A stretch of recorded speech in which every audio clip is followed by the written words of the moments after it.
Hi, welcome to another Curriculum Bite. This is Chris Lyon, and I'm glad you're here today. Today we have a very special guest. Miss Sandy Wilson will be talking about the changes in FCAT writing for us for this year. She's got some great suggestions, so let's listen to Sandy.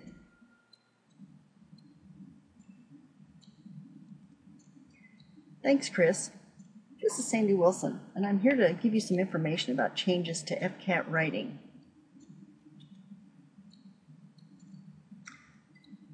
The FCAT writing scoring for spring 2012, and that is this year, is going to include increased attention to the correct use of standard English conventions.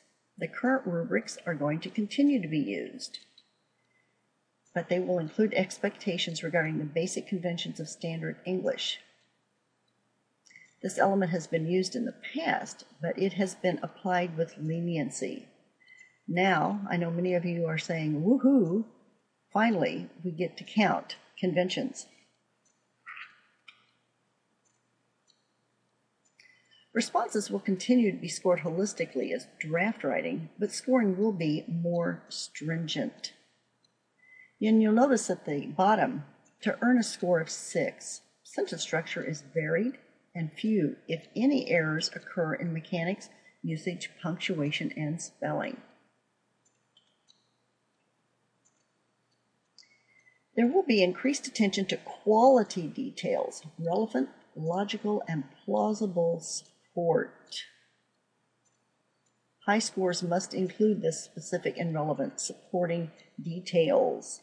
And please note, no more contrived statistical claims, no more unsubstantiated generalities, no more rhetorical questions, no more implausible statistics, no more pretentious language, no more rote memorization. Sounds like we're going to be looking for good writing.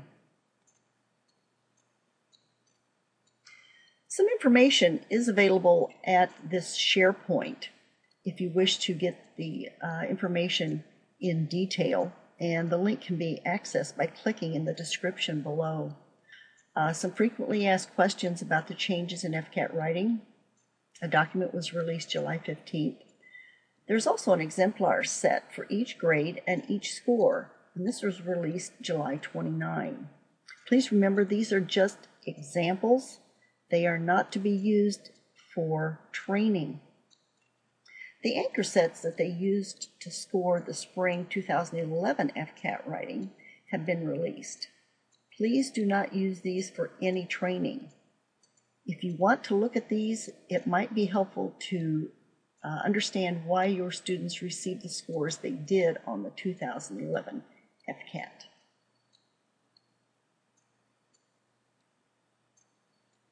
The anchors for our next writing, next spring, are to be released late August, and whenever those are available, we'll be looking at them very carefully to see how they have changed. Spelling has always been a concern, and many students have believed spelling doesn't count, but now it will. You will see here that commonly used words being misspelled could impact the score.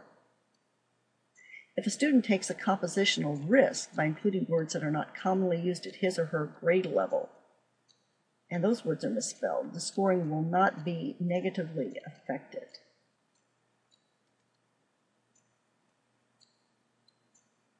So what are the expectations for high scores? Focus on the quality of the response rather than the appearance or length. And you will see in the next line, this is the writing process: efficient planning, drafting, revising, and editing. Organization for the writing purpose, including internal transitioning and clear, precise word choice that sounds natural, reasonable, and consistent to the response, rather than any sudden burst of elevated, contrived use of vocabulary or discordant use of creative writing strategies. Wow.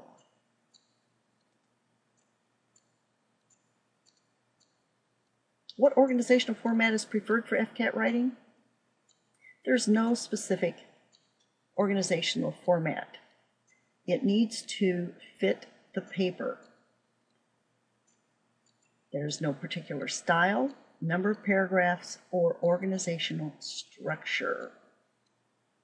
Organizational patterns and transitional devices should impose order on the information presented, which allows the reader to understand connections between and among ideas. In other words, 5-paragraph essays and plugged-in transitions are not necessary.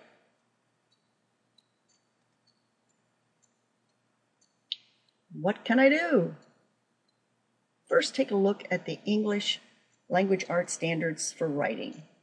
And these are available on the SharePoint. If you will take a look at the writing standards, you will see Standard 3 is the writing process. Standard 4 is writing application.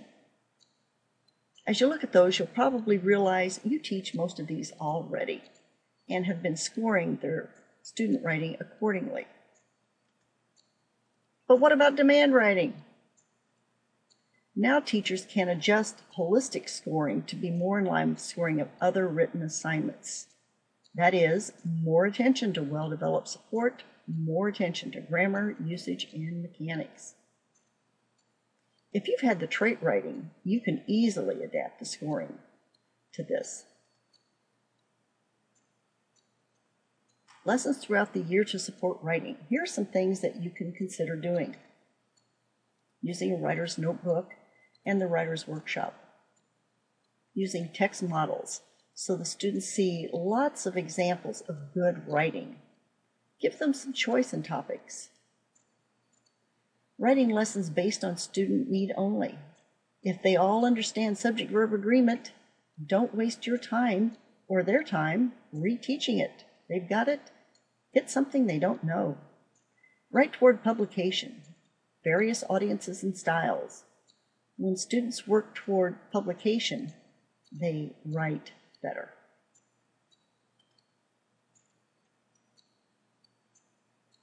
Connect reading to writing throughout the year. Focus on the same skills in both. And use the same language. This is the best use of time. And I think maybe put writing first. But that's going to be your choice. But it's very important to use the same language. Too often we teach kids by reading fiction and then we write nonfiction.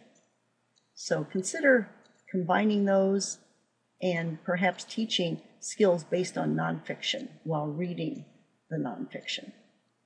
And let them do some reading for pleasure.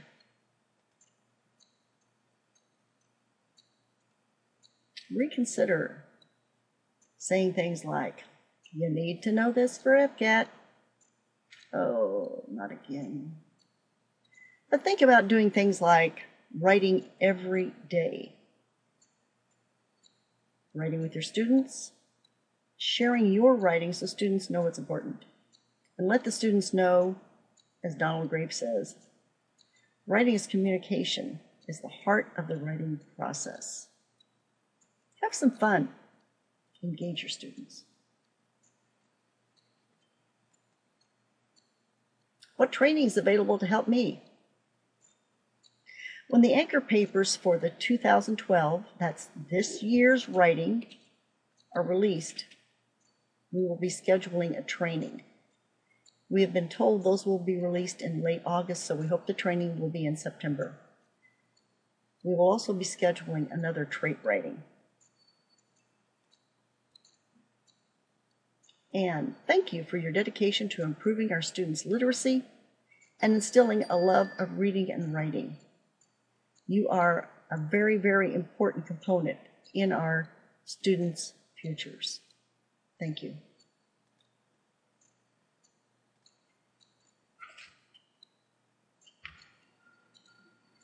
Thanks again. See you soon with another Curriculum Bite. Bye-bye.